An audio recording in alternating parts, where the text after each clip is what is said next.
우리 신앙 고백하겠습니다. 주는 그리스도시요 살아계신 하나님의 아들이십니다. 아멘. 이삭의 전도운동입니다.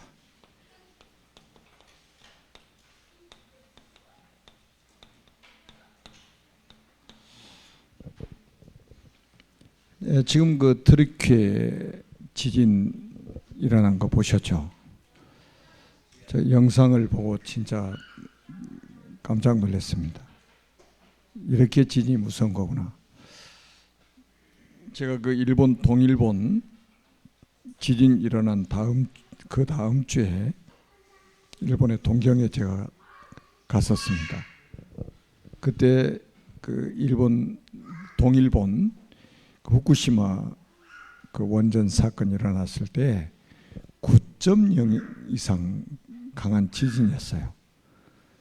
그러니까 공항에 내려가지고 이제 그 전철 타려고 플랫폼에 걸어가는데 막 땅이 흔들흔들 그래가지고 중심 잡기가 막 어려운 거예요. 그래 이제 가가지고 호텔에 있는데 호텔이 막 흔들흔들 매일같이 이러는 거예요. 교회 가서 이제 강의하려고 교회 갔는데 교회도 막 흔들흔들. 야, 그래서 진짜 이 멘탈에 문제가 오겠다. 거기 오래 살면 이런 생각이 들더라고요. 근데 일본은 이제 워낙 그 지진 내진 설계가 잘 돼 있어가지고 그 9.0인가 기었는데도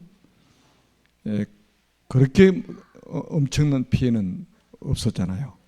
뭐 한 15,000명 가량 죽었던 것 같은데 지금 이제 그 트르키에는 지금 보니까 사망자만 어제 뉴스인가 보니까 25,000명, 뭐 어떤 사람은 10만 명까지도 지금 예상을 하고 있더라고요.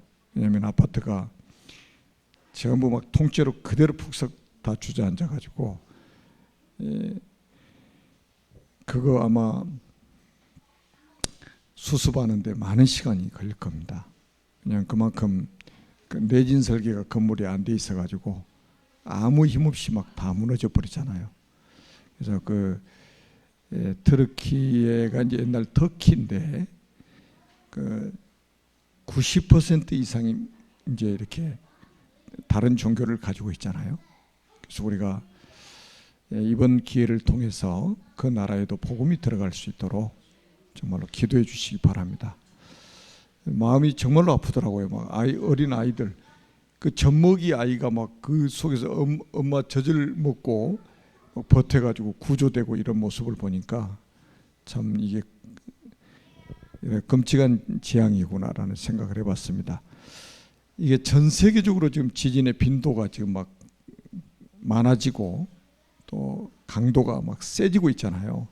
그러니까 마지막 때 징조라고 모든 사람의 입에서 지금 이구동성으로 이렇게 나오고 있습니다.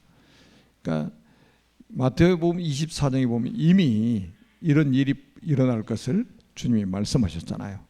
근데 이건 이제 마지막 때 징조에 불과하다 이거예요. 징조에 불과하다. 그래서 이제 그 마지막 날은 이 천국 복음이 모든 민족에게 증언되기 위하여 온 세상에 전파되는 그저 끝이리라. 우리가 해야 될 일은 뭐냐? 이런 난리 소문에 흔들리지 말고 이 천국 복음을 모든 민족이 듣도록 하라는 거예요. 그게 답입니다. 복음만이 세상을 살 수 있는 답이기 때문에 그래요. 자, 그래서 오늘 오전에도 이제 말씀드렸던 것처럼 우리 속에 어떤 동기가 있는지를 우리가 한번 점검해 보고요. 잘못된 동기가 있다면 이 동기를 버리면 되거든요. 세례 요한의 제자들처럼 이런 잘못된 동기를 가지고 있으면 신앙생활을 제대로 할 수가 없죠. 이게 사단의 통로가 돼가지고 계속해서 공격받아서 어려움을 당할 수밖에 없습니다. 그리고 또 하나는 또 뭡니까? 진짜 나의 기쁨의 그 내용은 무엇인가? 세례 요한이 신랑의 음성을 듣는 그 기쁨으로 충만했다고 이렇게 고백했잖아요. 그리스도로 큰 기쁨을. 사실은 세례 요한은 이때만 그런 게 아니에요. 세례 요한이 그 어머니가 엘리사벳이잖아요. 그리고 예수님의 어머니는, 육신의 어머니는 마리아. 둘이 친척이에요. 그래서 엘리사벳이 임신을 6개월 먼저 했죠. 그래가지고 마리아 이제 임신한 사실을 알고 방문을 했는데 세례 요한이 막 뱃속에서 막 뛰어노는 거예요. 막 기뻐 뛰는 거예요. 왜요? 마리아의 뱃속에 있는 그 메시아 예수님 때문에 그 뱃속에서부터 뛰어놀았던 사람입니다. 저는 아까도 우리 청년부실에서 이제 밥을 먹고 창가에 딱 서서 내다보니까 우리 이제 그 차세대 선교사들 랩런트들에게 지나가는 거예요. 제가 딱 창문 열고 예수는, 그러니까는 두 손 딱 들고 그리스도. 야, 그래서 제가 마음이 얼마나 뿌듯하던지. 얘들도 이제는 예수는 그러면 그리스도. 야, 손을 안 내려 막 계속 이러고 있어. 그 어렸을 때부터 그리스도로 기쁨이 충만하다면 사실은 인생 끝나는 거잖아요. 그 다음에 뭔가 우리의 중심, 전도자들의 중심이 아주 중요하죠. 그는 반드시 흥하여야 하겠고 나는 반드시 쇠하여야 하리라. 예수님의 이름을 팔아가지고 내가 잘 되기를 원한다면 그는 사기꾼 인생이잖아요. 내가 하는 심부름을 통해서 그리스도의 이름이 높임을 받고 그분이 영광을 받으시고 그분이 잘 되는 것 쪽을 선택해야 되잖아요. 그런데 오늘날은 이제 그게 쉽지가 않아요. 목사님들이 영광 다 받아버리고 목사님들이 영광 다 받아버린다는 거예요. 그리스도 이름으로 영광 다 누리고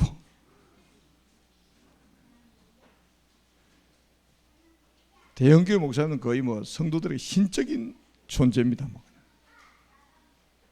보통 심각한 게 아니에요. 여러분들은 끝까지 그는 반드시 흥하여야 하겠고 나는 반드시 쇠하여야 하리라. 나를 통해서 그리스도가 높여지고 그리스도가 증언된다면 대만족해야 된다. 아멘. 자, 우리가 이제 이삭을 이제 보는데 이삭은 어떤 사람입니까? 이 언약의 사람 아닙니까? 100세에 얻은 아들이고 아브라함이 결혼한 지 25년 만에 얻은 아들이죠. 그래서 여러분이 그 이제 이 언약을 딱 하나 붙잡으실 게 뭐냐면 창세기 26장 24절에 보니까 이 언약의 가문에서 태어난 게 얼마나 큰 복인 줄 아십니까? 자, 우리 24절 한번 읽어보겠습니다. 26장 24절.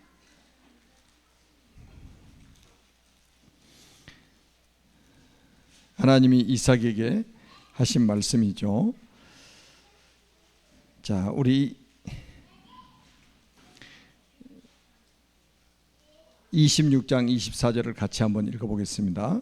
그 밤에 여호와께서 그에게 나타나 이르시되 나는 내 아버지 아브라함의 하나님이니 두려워하지 말라.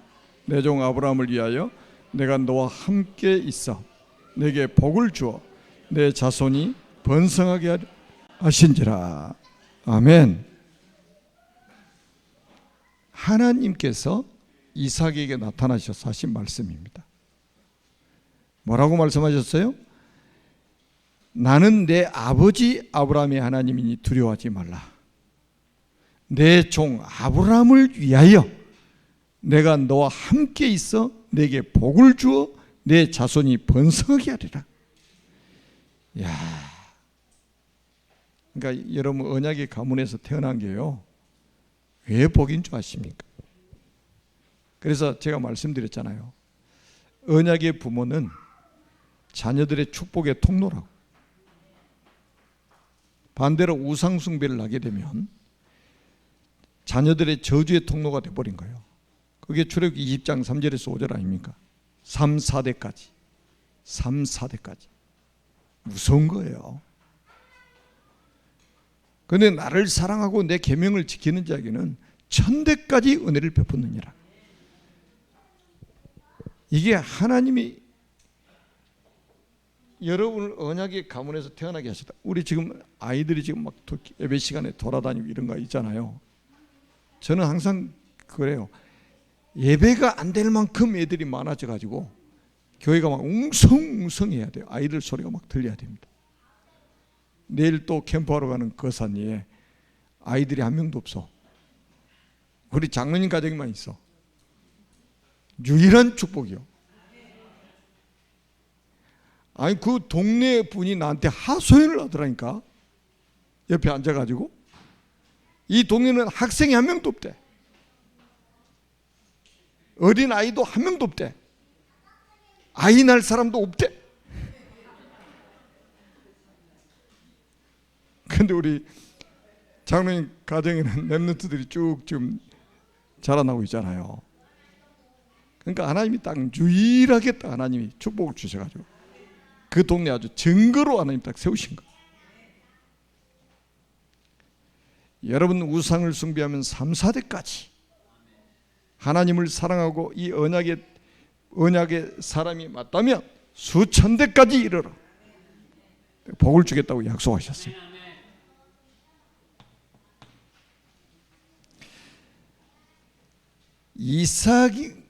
이삭의 전도 운동이라기보다는 하나님이 이삭을 통해서 복음 운동이다. 이 복음 운동, 복음 운동, 뭐 복음 운동, 전도 운동, 뭐 내용상 같은 이야기죠. 하나님이 이삭을 통해서 복음이 뭔가를 설명하신 것이다. 아멘. 그게 뭐냐? 자, 한번 잘 보세요.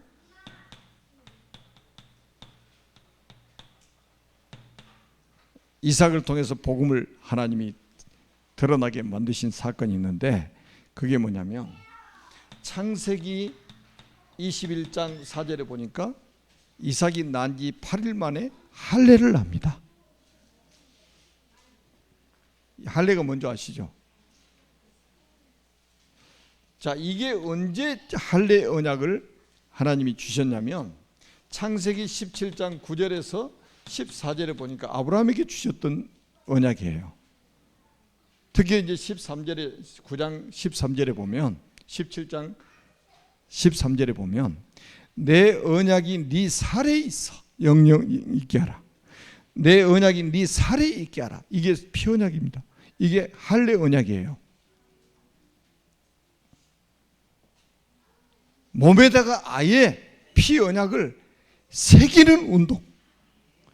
이게 구약의 복음 운동 중에 아주 중요한 복음 운동이에요. 아예 복음을 네 몸속에다 새겨버려라. 네 몸에다가. 그리고 뭐야, 생식기 끝에다가 하라고 했잖아요. 네 후대에다가 이 언약을 계속해서 전달해라. 이 복음을 전달해라. 그 다음에 또 중요한 게 있어요. 창세기 22장 1절 오늘 19절에 보니까 이삭 대신 순양, 이 사건이 아주 중요하죠. 이삭 대신 순양, 이게 구약의 모리아산에서 있었던 사건 아닙니까? 오늘 읽었던 본문 그대로잖아요. 이거는 무슨 그림자라고요? 그리스도가 십자가에서 우리 대신 죽으실 것에 대한 완벽한 그림자입니다. 이거는 뭐냐? 나 대신 그리스도를 하나님이 제물로, 희생 제물로 드려서 나를 구원하실 것이라는 거 보여주고 있습니다. 오늘 여러분 다 읽으셨기 때문에 제가 설명을 길게 안 하고 넘어가겠습니다. 이게 복음이라니까요. 구약에는 복음이 그림자로 나타났잖아요. 여러분, 그림자지만 얼마나 진하게 지금 나타냈습니까? 이삭 대신 순양, 나 대신 그리스도, 강력한 복음을 우리에게 보여주신 거예요. 모리아산에서. 그 다음에 이제 우리가 창세기 26장 1절로 4절에 보니까 이제 아브라함이 죽고 나서 하나님이 이삭에게 나타나셔가지고 말씀을 하시잖아요. 애굽으로 내려가지 말라고 하시면서 주신 말씀이에요. 내가 내게 지시하는 땅에 가라. 내가 내게 지시하는 땅에 가라. 그 땅이 어디예요? 가나안 땅입니다. 왜 가나안 땅에 가라고 하실까요? 그 땅의 메시아, 창세기 3장 15절에 약속된 여자의 후손인 메시아가 오실 땅이라 이 말이에요. 그래서 내가 내게 지시하는 땅에 거하라. 그러면서 바로 뭐라고 그랬어요? 네가 이 땅에 유하면, 자 26장 한번 볼까요? 우리 확인해 봐야 되겠죠. 자 26장 2절에 보니까 여호와께서 이삭에게 나타나 이르시되 애굽으로 내려가지 말고 내가 내게 지시하는 땅에 거주하라. 내가 내게 지시하는 땅에 거주하라. 그 땅이 어디냐면 가나안 땅입니다. 그 땅에 왜 거주해야 되느냐? 메시아 오실 땅이다. 그러면서 3절에 또 말씀합니다. 이 땅에 거류하면, 그리스도 언약 안에 있으면 이 말이에요. 그러니까 언약 밖에 있으면 이 말하고 언약 안에 있으면 하고 극과 극이잖아요. 그러면서 뭐라고 그랬어요? 언약 안에 있으면, 그리스도 안에 있으면 내가 너와 함께 있어 내게 복을 주고. 하나님이 누구와 함께 하십니까? 그리스도 언약 잡은 사람과 함께 하십니다. 누구에게 복을 주십니까? 그리스도 안에 있는 사람에게 복을 주십니다. 그러면서 내가 이 모든 땅을 너와 내 자손에게 주리라. 자손에게 주리라.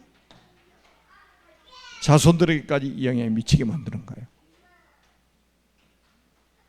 그러니까 우리 하나님은, 그리고 우리가 이 땅에 살 때 여러분 성경 한번 잘 보시라니까요. 특히 이제 창세기 5장 같은 데는 보통 막 700년, 800년, 900년씩 막 살았잖아요. 근데 성경에 이런 말 들어봤어요? 누가 집 몇 채 샀더라 이런 말 있어요? 재산이 얼마더라 이런 기록이 있습니까? 없어요. 밥 몇 그릇 먹었더라 이런 말이 있어요? 키는 얼마더라 이런 말이 있습니까? 없어요.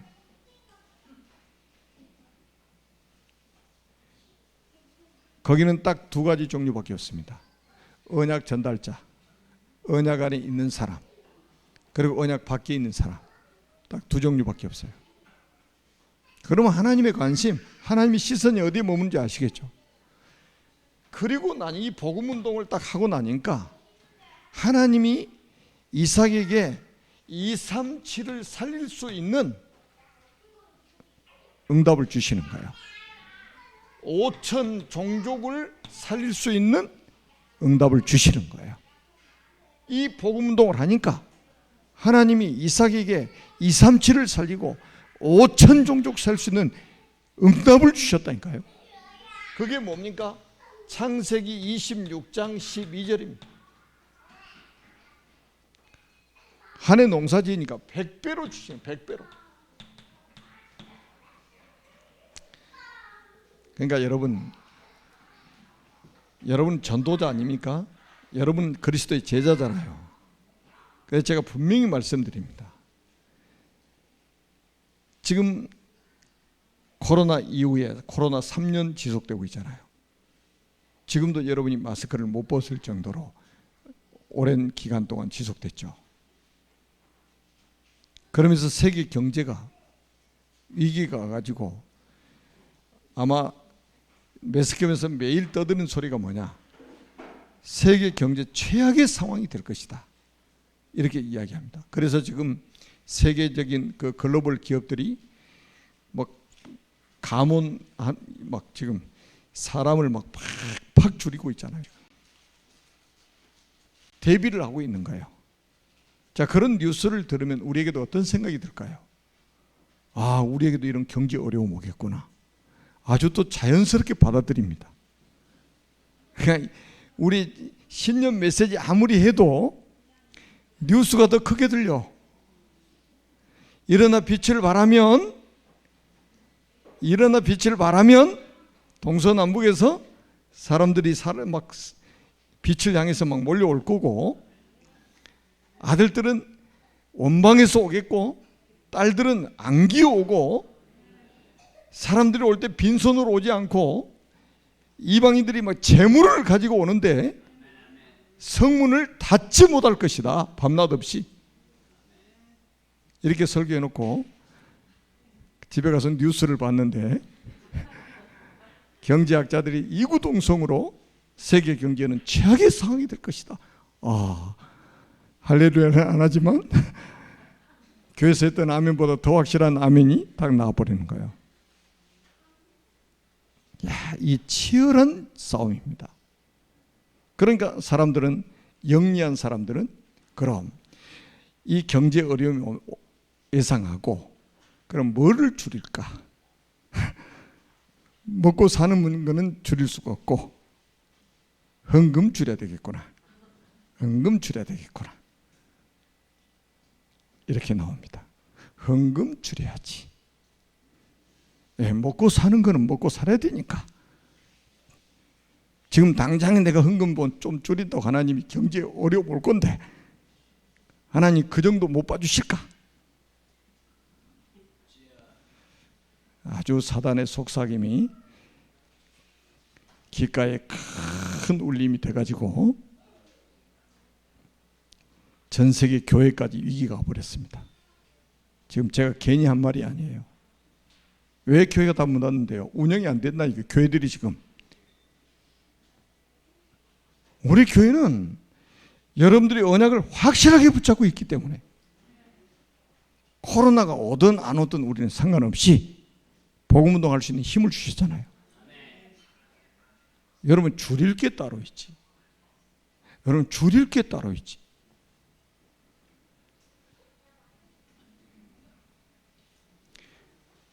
영리한 사람은 제일 먼저 뭘 줄이냐? 헌금 줄입니다.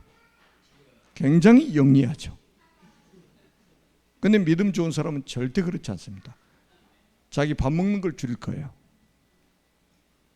하루 3끼 먹을 거 2끼 먹고, 2끼 먹은 사람 1끼 먹고, 2끼는 금식하고. 할렐루야.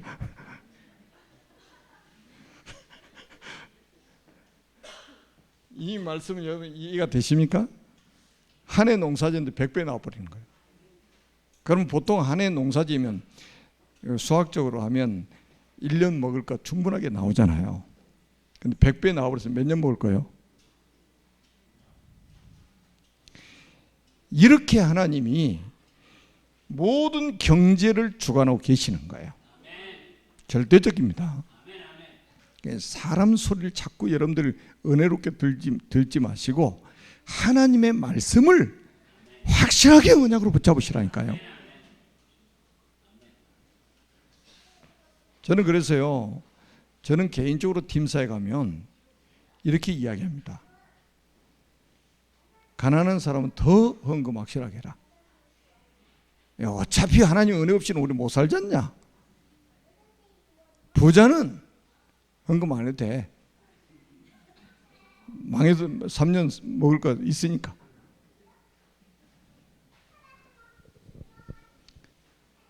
저는 확실하게 합니다.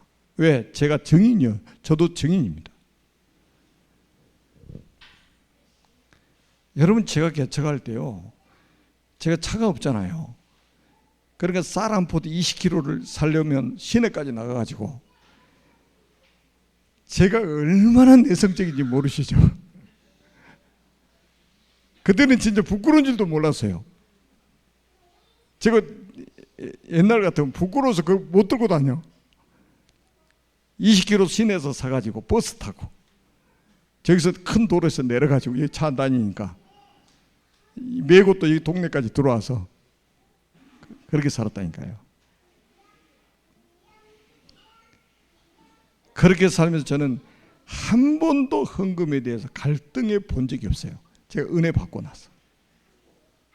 헌금 강조하는 것처럼 들립니까? 제가 산 증인이요.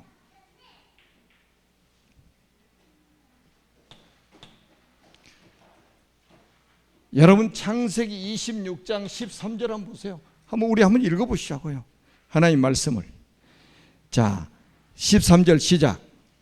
그 사람이 창대하고 왕성하여 마침내 거부가 되어. 하나님 어떻게 만드셨어요? 거부가 되게 만들어버렸어요. 저는 우리 언약 붙잡은 하나님의 사람들이 확실하게 언약 딱 붙잡고요, 하나님이 어느 날 이 사람을 겁으로 만들어가지고, 겁으로 만드는 건 잘 먹고 잘 살라는 말이 아니잖아요. 세계를 살려야 되니까 경제가 필요하다 이 말이에요. 아멘? 그래서 여러분 그 자녀들한테 헌금 교육 잘 시켜야 됩니다.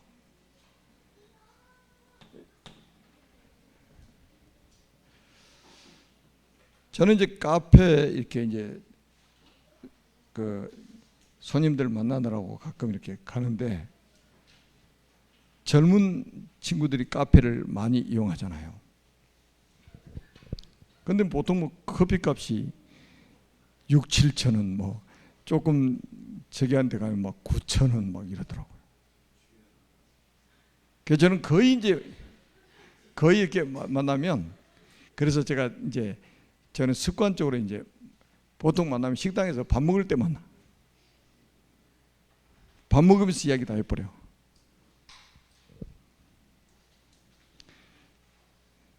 제가 그 캄보디아 선교연장 할 때 1년에 10번 캄보디아를 갔다 왔잖아요. 캄보디아는 지금은 좀 더 좋아졌겠죠, 상황이. 전 국민의 70%가 하루에 $2 이하로 살았어요. 40%는 $1 이하로 삽니다. 하루에 $1가 얼마인 줄 아세요? 1,300원도 안 돼요. 신발 없이 사는 아이들이 얼마나 많은 줄 아십니까?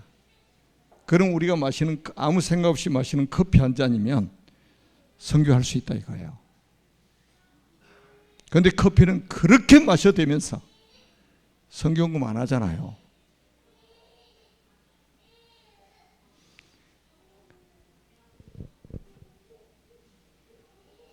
여러분 우리가 생각해 봐야 된다니까요. 아무 생각 없이 마셔대는 그 커피 한 잔이면, 지금 네팔도 마찬가지입니다. 네팔도 보니까 뭐 몇십 프로가 하루에 $1 막 이하로 사는 사람들이 많다고 그러더라고요. 가보니까 그럴만해요. 가볼만해. 그래서 제가 $100를 딱 주는 거를 옆에서 보고는 깜짝 놀라가지고, 목사님 이거 큰 돈이에요, 이 사람들한테는. 그러더라고. 저한테도 큰 돈이에요, $100가. 근데 제가 이제 그 아주 중심이 좋은 전도자이기 때문에 제가 이렇게 주니까 그런 선교원금으로 줬더니 옆에서 목사님 보고 그러더라고. 여러분, 우리가 조금만 줄이고 선교한다면 얼마든지 가능합니다. 밥 한 그릇 줄이고 선교하면 할 수 있어요. 커피 한 잔 줄이고 선교할 수 있습니다. 그런데 하나님 보세요. 마침내 거부가 되게 했더라. 뭐 때문에요? 237 살려야 되니까. 5천 종족 살려야 되니까.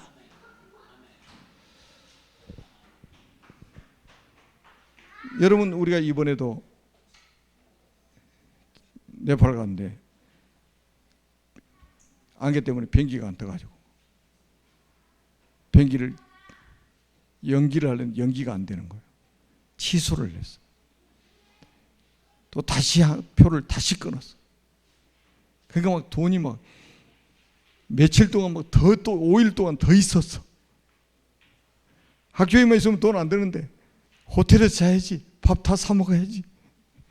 막 돈이 막 추가로 엄청나게 막 들어가는 거. 세계 선교하려면 뭐가 필요합니까? 경제가 필요한 거예요. 이걸 누가 아셔요? 하나님이 아시는 겁니다. 경제의 주인은 누구예요? 하나님이십니다. 여러분, 학개서 2장 8절에 보니까 은도 내 것이요 금도 내 것이니라 만군의 여호와의 말씀이니라.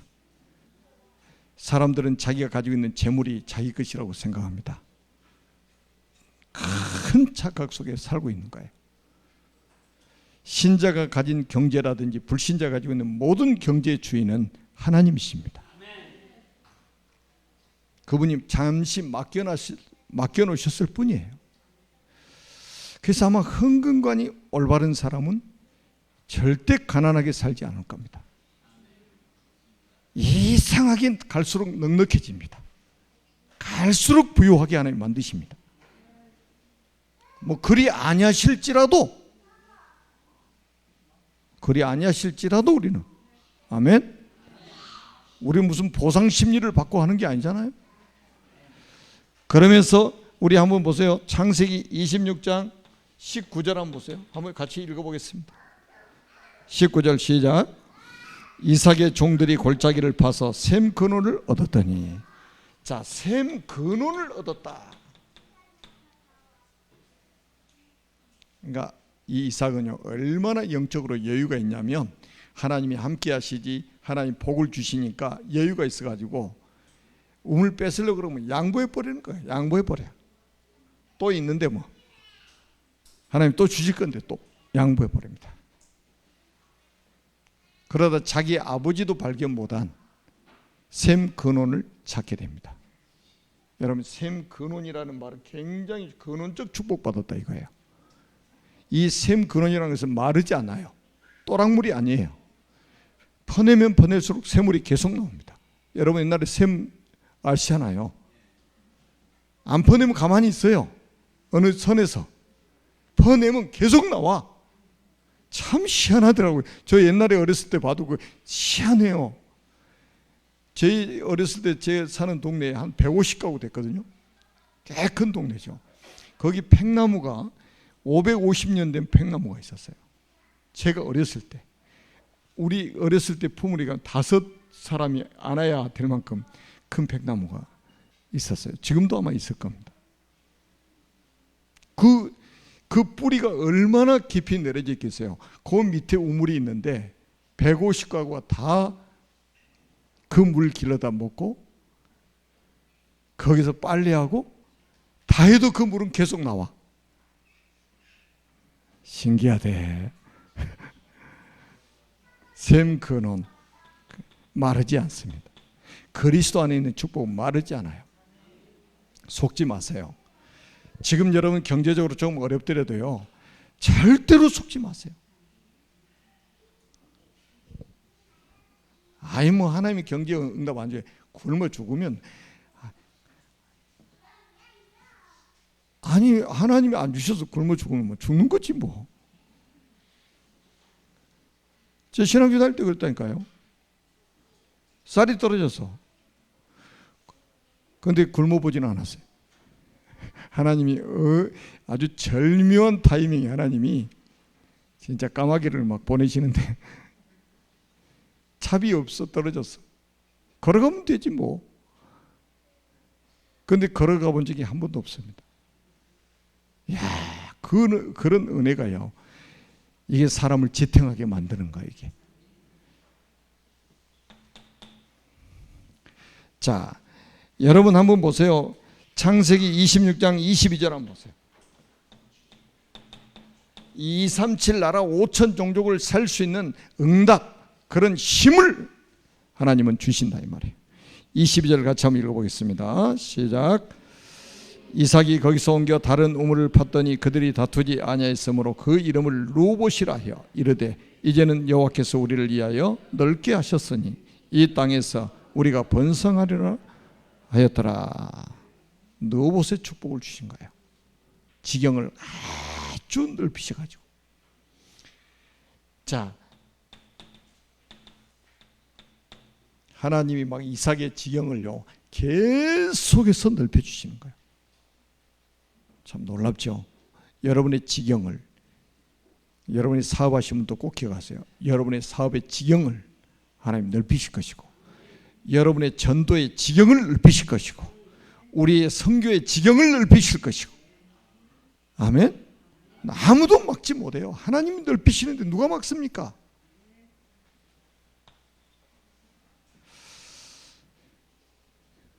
그리고 이제 마지막 우리가 결론으로는 하나님이 여러분을 불신자들 앞에 증인으로 서도록 만드실 겁니다. 이게 창세기 26장 28절에서 29절입니다. 여러분들이 복음운동 제대로 하면 237개 나라 5천 종족을 살 수 있는 응답과 힘을 주실 것이고, 여러분들을 불신자들 앞에 증인으로 서도록 하나님 증거를 주실 것입니다. 28절 한번 읽어보겠습니다. 시작.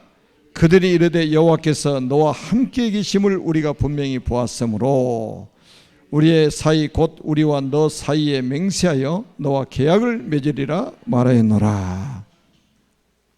그 26절부터 보면 아비멜렉 왕이 그 친구 아우삭과 군대장관 비골, 그러니까 이 아비멜렉이라는 왕이, 불신자 왕이 자기 비서실장, 그 다음에 경호실장 다 데리고, 국방부 장관 다 데리고 왔어. 지금 말하면. 그래가지고 이삭한테 찾아와가지고 하는 말이 바로 이 말입니다. 불신자 왕이 한 말이에요. 이게 뭐라고 말했어요? 여호와께서 너와 함께 계심을 우리가 분명히 보았으므로 그랬어요. 여호와께서 너와 함께 계심을 우리가 분명히 보았으므로. 아니, 불신자 눈에도 하나님 보이는가 보죠? 증거를 봤다 이거예요. 자, 우리 장로님들, 안수집사님들, 또 권사님들, 우리 새가족들, 우리 렘넌트들 꼭 기억하세요. 하나님이 여러분을 불신자들 앞에 증인으로 세우실 겁니다. 여러분을 핍박하는 사람 앞에 증인으로 서게 만드실 겁니다. 한번 보세요. 귀신 섬기는 사람, 우상 숭배자들 앞에서 증인으로 세우실 겁니다. 여호와께서 너와 함께 계시면 우리가 분명히 보았다. 그 다음에 29절 한번 같이 한번 읽어보겠습니다. 시작. 너는 우리를 해하지 말라. 이는 우리가 너를 범하지 아니하고 선한 일만 내게 행하여 내가 평안히 가게 하였음이니라. 이제 너는 여호와께 복을 받은 자니라. 야, 불신자 왕이 지금 이삭에게 하는 말이요. 너는 여호와께 복을 받은 자라. 이 정도 딱 세워버리면 끝나는 거잖아요. 증인으로, 여러분을 증인으로, 하나님 나를 증인으로, 우리 자녀들을 증인으로 하나님 세우실 것이다. 우리 교회를 증인으로 세우실 것이다. 아멘. 복음운동하는 사람을 하나님 그냥 놔두지 않습니다. 복음운동하는 사람이 없어요. 지구상에. 여러분들 외에는 없다니까요. 그래서 저는 보세요. 아무리 생각해도 저는 그런 생각이에요. 아니, 진짜 우리같이 모자란 사람을 하나님이 쓰시는 거 보니까 한 가지 이유밖에 없어요. 어느 나라를 가든지 복음 외에는 다른 건 말하지 않으니까, 다른 건 말하지 않으니까 하나님 계속 쓰시는 거예요. 자, 여러분을 하나님이 이렇게 이삭처럼 증인으로 세우셔서 복음의 빛이 더 강력하게 비춰지도록 만드실 겁니다. 내일 우리 캠프 현장에서도 이런 응답이 나타날 줄로 믿습니다. 살아계신 하나님 은혜를 진심으로 감사합니다. 주님 홀로 영광을 받으시고 특별히 오늘 주신 말씀 그대로 응답받는 산 증인들이 되게 하여 주옵소서. 주 예수 그리스도의 이름으로 간절히 축복하며 기도드립니다. 아멘.